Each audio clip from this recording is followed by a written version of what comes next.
하나님 말씀 보겠습니다. 다니엘 5장 24절에서 6장 2절까지 말씀입니다.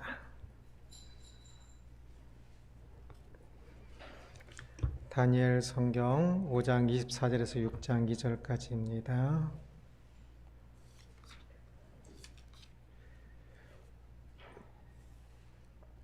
한 절씩 교독하겠습니다.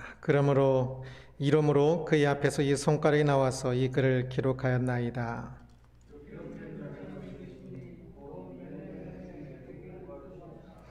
그 글을 해석하건대 메네는 하나님이 이미 왕의 나라의 세대를 세워서 그것을 끝나게 하셨다 함이요.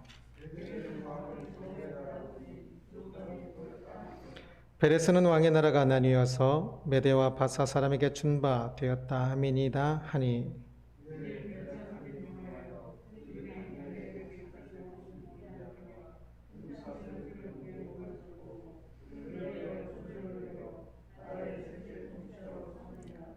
그날 밤에 갈대아 왕 벨사살이 죽임을 당하였고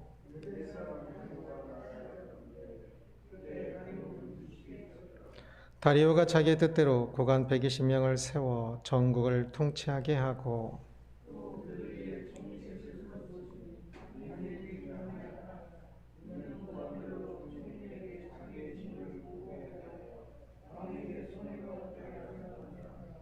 아멘. 오늘 본문은 바벨론 제국이 무너진 이야기입니다. 다니엘은 벽면에 쓰인 글자를 해석하였는데요. 25절을 함께 읽겠습니다. 기록된 글자는 이것이니 곧 메네메네 데겔 우바르시니라. 이 글자는 아람어이기 때문에 당시에 쓰이는 일반적인 언어여서 어려운 단어가 아니지요. 아람어는 히브리어와 알파벳이 똑같고 굉장히 비슷합니다. 지금도 이스라엘 가면 히브리어 간판들을 보면 모음은 없고 자음만 써 있는데요. 그 자음 써놓은 것을 보고 문맥을 보아서 그 모음을 붙여서 그것을 읽는 겁니다. 그래서 이 아람어도 세 자음으로 쓰여져 있었을 것이고 각각 명사로 읽을 수도 있고 동사로, 모음만 다르게 하면 명사로, 때로는 동사로 읽을 수 있는 겁니다. 명사로 읽으면 메네메네 데겔 우바르신, 이게 명사로 읽은 건데요. 이것의 뜻은 문화, 세겔, 그리고 반절이란 뜻입니다. 이것은 각각 무게 단위이고 과거에 돈, 화폐가 은이나 동, 금들의 무게로 했었기 때문에 돈의 단위이기도 합니다. 그래서 문화는 제일 무거운 것, 세겔은 조금 더 이제 가벼운 것, 그리고 반절은 세겔이 또 반절이니까 더 가벼운 것, 이렇게 할 수 있는데요. 그런데 다니엘은 이것을 이제 동사로 해석을 합니다. 그래서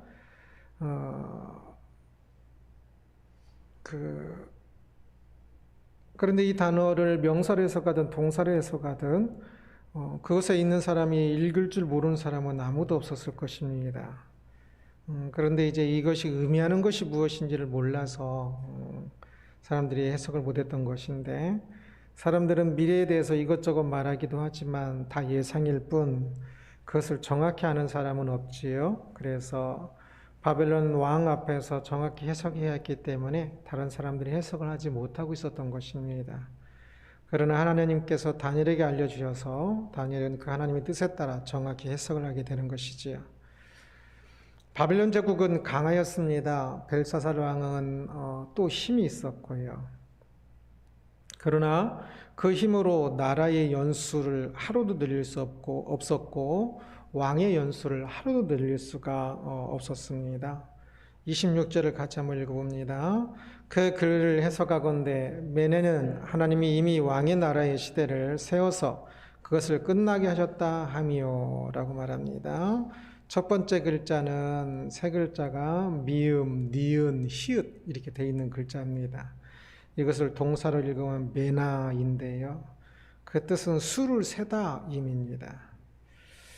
그래서 메나 이렇게 말하는 것은 두 번 말하는 것은 강조하기 위해서고요. 하나님께서 바벨론 제국의 연수를 다 세셨다는 의미입니다. 그래서 이제 끝에 이르렀다. 제국이 힘이 있는 것 같고 왕이 힘이 있는 것 같으나 그들의 연수를 연장시킬 수는 없었습니다. 하나님께서는 연수를 거기까지로 하시면 그것으로 끝인 것이지요. 그래서 그들의 연수는 그들에게 달린 것이 아니라 오직 하나님께 달렸기 때문입니다. 우리도 하나님께서 우리 연수를 세신다는 사실을 기억을 해야 합니다.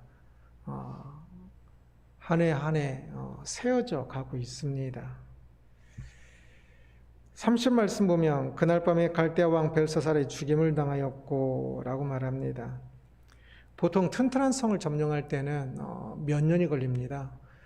바벨론이 예루살렘을 점령할 때도 그 강대국 바벨론이 약한 나라 예루살렘을 점령할 때도 몇 년이 걸렸습니다. 성 안으로 딱 들어가서 있으면 이 성을 공략하기가 너무 힘든 겁니다.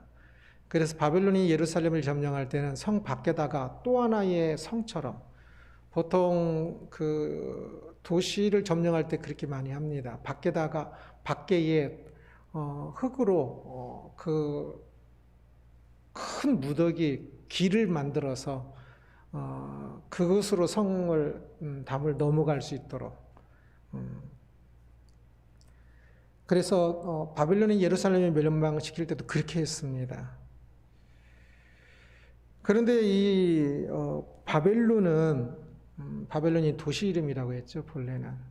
이 바벨론 도시는 예루살렘보다 더 큰 도시였고, 훨씬 더 큰 도시였고, 그래서 또 이 벽체도 엄청 높고 두꺼웠습니다.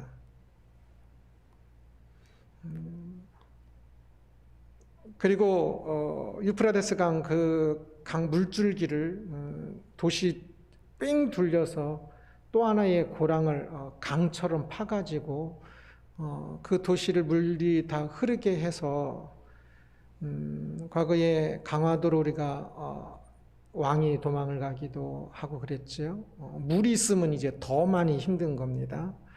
그래서 그날 바벨론이 무너질 것이라고 생각한 사람은 아마 한 명도 없었을 것입니다.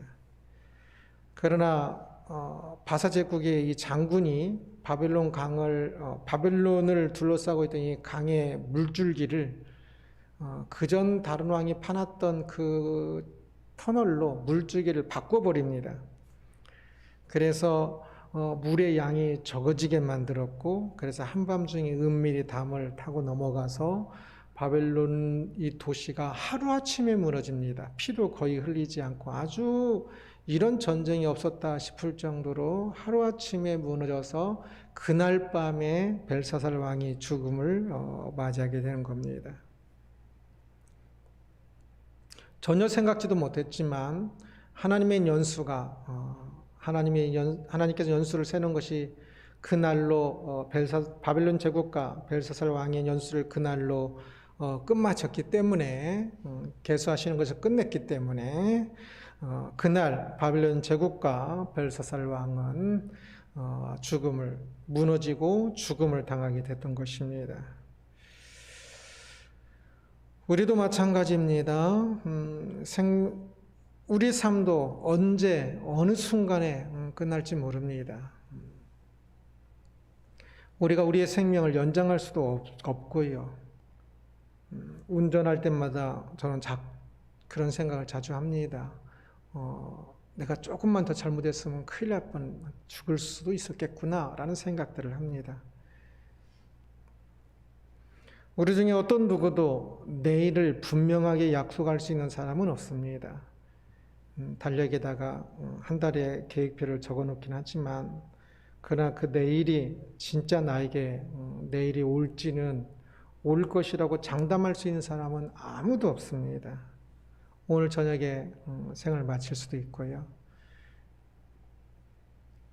오늘 저녁에 어떤 일이 일어날지 모르거든요. 그래서 우리는 내일조차도 약속할 수 없는 사람이라는 사실을 기억을 해야 합니다. 그러기에 내일을 약속하기보다는 오늘 나의 생명이 있을 때 최선을 다해야 합니다. 내일 무엇을 할 수 있을 거야가 아니라 오늘 나에게 주어진 하루 속에서 오늘이 마지막인 것처럼 오늘 힘을 다해서 하나님을 예배하면서 살아야 할 것입니다. 만약에 오늘 저녁에 예수님께서 재림하신다면 오늘 이 시간에 예배드리지 않은 사람들은 또 더 많이 후회할 겁니다. 그 금요일 예배 가서 예배 드림으로 그래도 예수님께서 오실 때 조금이라도 더 준비될 수 있었으면 이라고 생각하겠지요. 그러나 오늘 저녁에 예수님께서 오셔야만 오늘 저녁에 예배한 사람들이 더 가치 있는 것이 아니라 항상 그렇습니다. 하루하루 매일 그날 저녁에 예수님께서 재림하시더라도 부끄러움이 없을 수 있도록 하루하루를 힘을 다해서 살아야 하는 것이지요. 마치 마지막 날인 것처럼. 바벨론 제국조차도, 바벨론 왕조차도 내일이 보장되지 못했던 것을 봅니다. 아무도 내일이 없을 거라고 생각하지 않았으나 그들은 내일이 없이 그날 밤에 죽음을 맞이하게 되거든요. 오늘 우리도 그러합니다. 그러기에 오늘 하루를 믿음으로 사랑하며 최선을 다하며 살아야 합니다. 그 하루 속에 내가 할 수 있는 모든 최선입니다.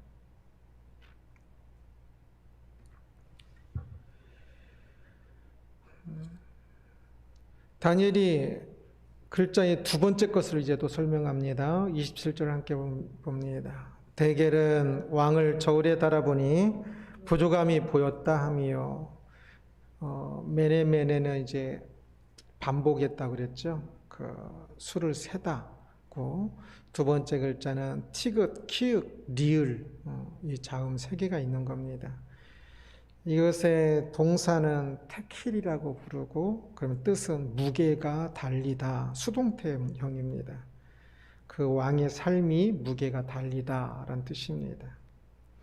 벨사살 왕의 삶을 무게로 달아보니까 중량미달이었다 하는 뜻입니다. 신앙인은 신앙인으로서의 중량이 있고 세상 사람이라 해도 세상 사람으로도 중량이 있어야 하는데 그 같이 중량이 있어서 미달되었다 하는 뜻입니다. 그래서 벨사살 왕이 더 이상 살아야 할 이유가 없어서 존재 가치가 없기 때문에 그의 삶은 거기서 마치게 된다는 의미로서 하나님께서 메네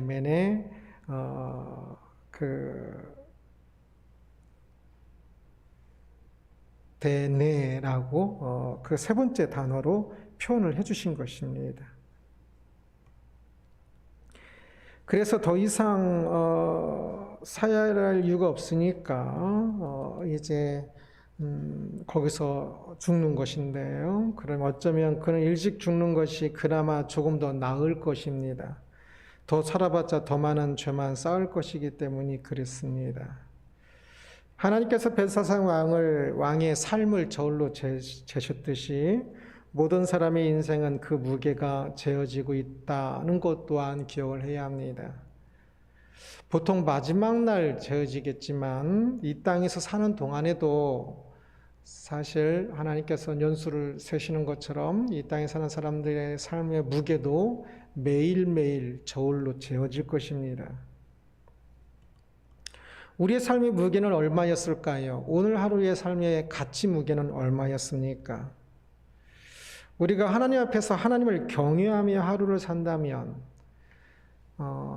다니엘서의 주제는 하나님께서 심판하신다라는 뜻이라고 그랬죠. 다니엘 이름 뜻이.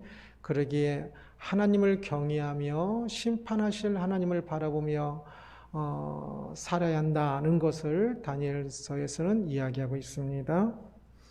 그래서 하나님 앞에서 하나님을 경외하며 하루를 산다면 그날은 참으로 가치 무게가 있는 날이 될 것입니다.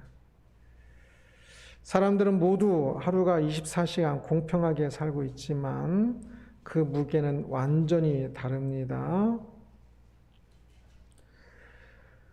시간은 모든 사람이 같습니다. 어느 누구도 다른 사람이 없지요. 그러나 그 가치는 아마 한 사람도 똑같지 않고 모든 사람이 다를 겁니다. 누군가는 바위보다 더 무거운 가치 있는 삶을 살 것이요. 어떤 사람은 깃털보다 더 가벼운 삶을 살아났을 것입니다. 이곳에는 우리들조차도 그 가치 무게가 다 달랐을 것입니다.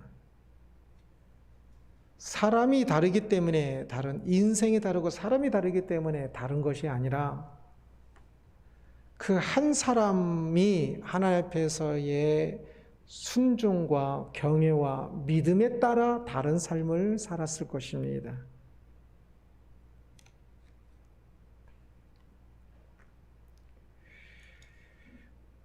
우리의 삶이 하나님께서 가치 무게를 재신다면 참 가치 있는 무게 있는 삶을 살기를 원하며 그렇게 살고 있는지요. 하나님께서 우리의 삶의 가치 무게를 재고 있다는 사실을 꼭 기억하며 살아야 합니다. 그래서 우리는 스스로를 한번 내 삶의 오늘 가치를 저울로 재본다면 어느 정도 나갈까 생각해 보면서 재보는 것도 좋겠지요. 그것이 저녁 기도가 될 수도 있고요. 그렇게 하나님 앞에서의 자신의 삶의 가치 무게를 따져보면서 기도하고 그렇게 살 때에 하나님 앞에 나가서 마지막 날 가치 무게를 잴 때 부족하다라는 말을 듣지 아니하고 잘했다 충성된 종아라는 말을 듣겠지요. 벨사살 왕은 왕이었기 때문에 굉장히 영화로운 삶이었을 것이라 생각할 것입니다. 보통 하나님의 영광이라고 할 때 그 영광이라는 단어가 기본 의미가 그 무거운이란 뜻입니다. 그래서 부자도 재물이 많은이라는 단어로 번역하기도 하고요. 벨사살 왕은 재물도 많고 그래서 무거운 삶이 될 것이라 생각했지만 진짜 중요한 것은 그 무거운 것이 아니라 하나님 앞에서의 무거운 삶, 하나님께 영광 돌리는 삶이 가장 중요하였는데 그는 다른 것들은 많이 있는 것 같았으나 하나님을 경외하는 삶이 없음으로 말미암아서 그의 삶은 결코 가치 무게가 있는 삶이 아니라 너무나 부족한, 너무나 가치 없는 신앙인으로서가 아니라 일반인으로서 생각할 때도 가치 없는 삶을 살았습니다.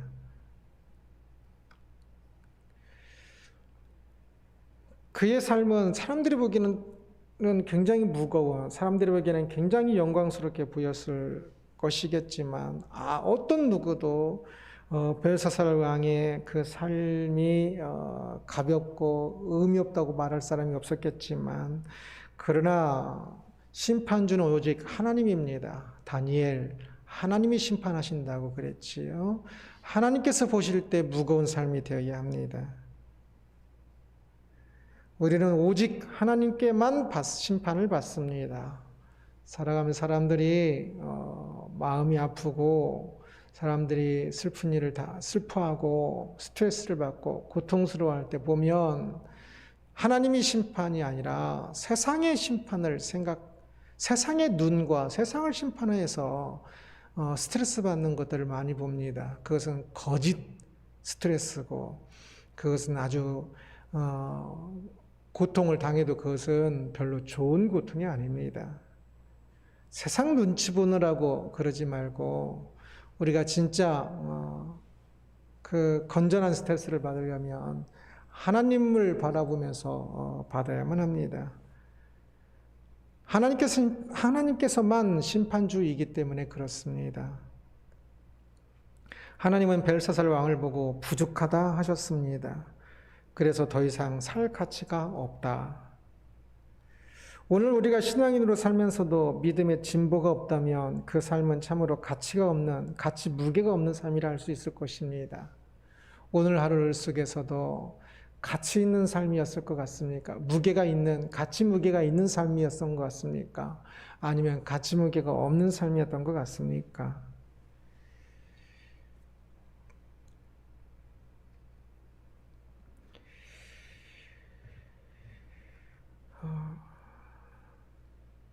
우리는 매일 부족한 것이 없는 이 가치 무게가 너무 가벼운 삶이 되지 않도록 우리는 힘써야 할 것입니다.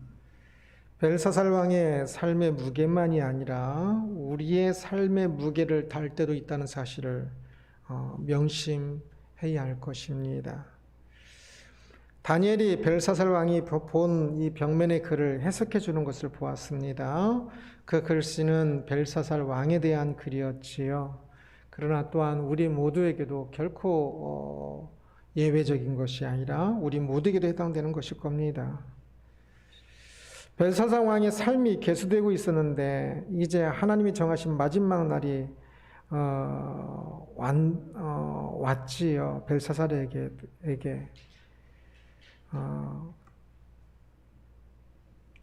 우리의 날도 계수되고 있습니다. 하루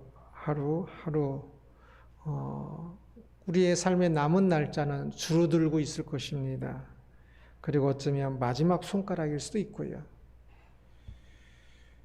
마지막 때가 되면 어느 누구도 막지 못할 것입니다. 우리는 그 마지막 날을 모릅니다. 그러기에 매일을 마지막처럼 힘을 다하여 살아야 할 것입니다.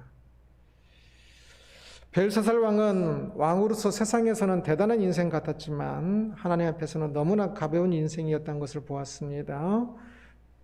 우리의 인생은 어떨까요? 세상 사람들이 보기에는 가벼운 인생처럼 보여도 하나님 앞에서는 가치 무게가 아주 무거운 삶을 살아야 하겠지요. 이것에 있어서만은 목회자인 저에게도 양보하시면 안 되고 배우자든지 자식이든지 부모든지 누구에도 양보해서는 안 되며 세상 사람들이 보기에는 가치 무게가 없어 보여도 하나님 앞에서만은 진짜 가치 무게가 있는 영광스러운 삶, 그 삶을 살아야 할 것입니다. 우리 모두는 그렇게 할 수 있습니다. 오늘 하루 이곳에 있는 우리들이 서로 가치 무게를 재본다면 서로 어느 정도 누가 더 무거운지 모르겠습니다. 모르지요. 하나님만이 아시니까. 하나님이 심판주이시니까. 그러나 분명히 서로 차이가 있을 겁니다. 나는 별거야 라고 생각하면 절대 안 됩니다. 이곳에는 우리 모두는 제가 이야기할 때도 내 삶이 하나님 앞에 제일 가치 무게가 있는 삶이었기를 이라고 소원해야 합니다. 오늘 하루를 전 세계의 모든 사람들의 가치 무게를 따질 때도 내가 가장 가치 무게가 있는 삶이었기를 이라는 그 소원을 가지고 살아야 합니다. 그런 마음으로 이 직책이 왕인지 목사인지 성도인지 아니면 학생인지 그런 것은 가치 무게에 있어서 전혀 중요하지 않습니다. 내가 하나님을 경외하며 믿음으로 어떻게 사느냐, 그것이 가장 중요할 것입니다. 우리 모두가 하나님 앞에서 무게가 부족하다가 아니라 무게가 충분하다는 평을 들어야 할 것이요. 또한 우리가 이 땅의 삶을 살 때 참 하루하루가 하나님께서 영광 받으시는 참 가치 무게가 무거운 귀한 삶을 사는 우리들이 되기를 주님의 이름으로 축원합니다. 기도하겠습니다. 영광의 하나님을 찬양합니다. 주여, 우리의 삶의 시간도 제깍제깍 하나님께서 하루하루 계산, 한 해 한 해 하루하루 세고 계셔서 저마다의 마지막 날을 향하여 가고 있는데 주여, 우리도 우리의 날 계수함을 알게 하여 주옵소서. 그날이 언제인 줄 알기 때문에 복된 것이 아니라 하루하루가 마지막 날인 것처럼 최선을 다하여 살 때 복된 삶인 것을 압니다. 주여, 우리를 다스려 주셔서 우리의 위치가 어디에 있든지 간에, 우리의 세상에서의 모습이 어떠하든지 간에, 세상이 우리를 존중하든 그렇지 않든 간에, 하나님 앞에서, 진짜 심판주이신 하나님 앞에서 참으로 가치 있는 삶을 살 수 있도록 우리 날이 정해진 날들이 가까워지고 있음을 깨닫고 하루하루를 가치 있는 삶을 살 수 있도록 주여 우리 모두를 주장하여 주옵소서. 감사합니다.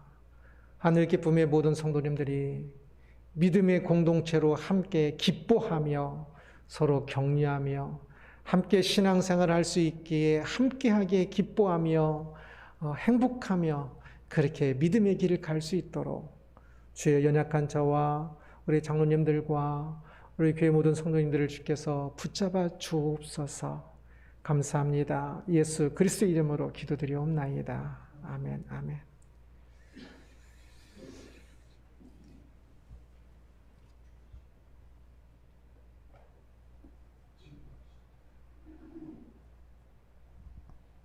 (267장) 전합니다.